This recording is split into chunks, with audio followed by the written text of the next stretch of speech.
In the ancient land of Canaan, under skies brushed with gold and sand, there lived a boy who dared to dream. His name was Joseph, the beloved son of Jacob. He wasn't the strongest or the oldest, but there was something different about him, a spark, a grace, a destiny whispering his name. While others saw just a shepherd boy wandering through fields, heaven saw a ruler in training, a leader being prepared in silence. Every dream he dreamt carried a glimpse of tomorrow. Every step he took across the fields was part of a path designed by God himself.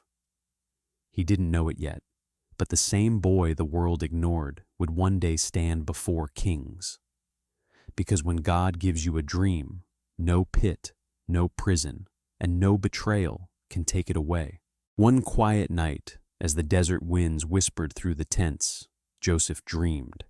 In his dream, the sun, the moon, and 11 shining stars bowed low before him. It felt so real, so divine, like heaven itself was revealing his future.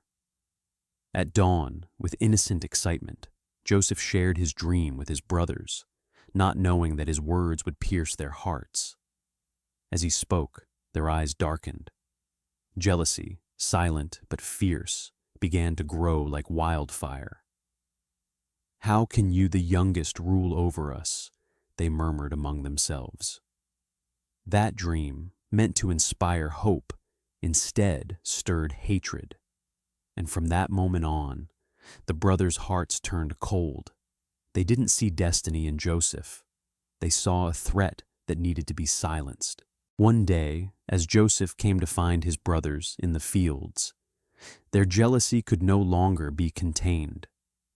They tore the colorful coat from his shoulders, the coat his father had given him in love, now stained with betrayal.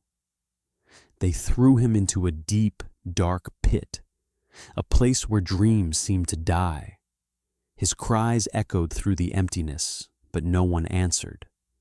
Moments later, when a caravan of traders passed by, they saw their chance.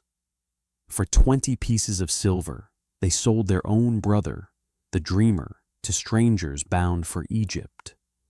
And as the dust settled, Joseph was gone. The brothers thought they had ended his story, but heaven had only just turned the page. In Egypt, Joseph was sold like a servant, yet he served with the heart of a king. In the house of Potiphar, everything he touched prospered, because God's favor was with him. But soon, lies whispered in the shadows. Potiphar's wife, filled with deceit, accused the innocent of guilt. And though Joseph's hands were clean, he was thrown into a cold, silent prison, betrayed once again. Still, he never let the chains silence his faith. Behind those prison walls, Joseph kept believing, kept serving, kept trusting. For even in the darkness, God was still writing. The world saw a prisoner, but heaven saw a promotion in progress. Because faith doesn't need freedom to flourish. It only needs trust.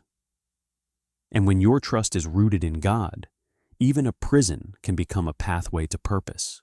The king of Egypt was troubled by a dream. 7 strong cows swallowed by 7 weak ones, 7 full ears of grain consumed by 7 dry ears. The wise men had no answer. Then Joseph was remembered, a prisoner, a Hebrew slave. Brought before Pharaoh, Joseph said, "It is not in me." God will give the meaning. He declared, 7 years of abundance are coming, then 7 years of terrible famine. Store food now, and Egypt will survive. Pharaoh saw the Spirit of God in him. In one moment, chains were removed. Authority was given. The prisoner became prime minister.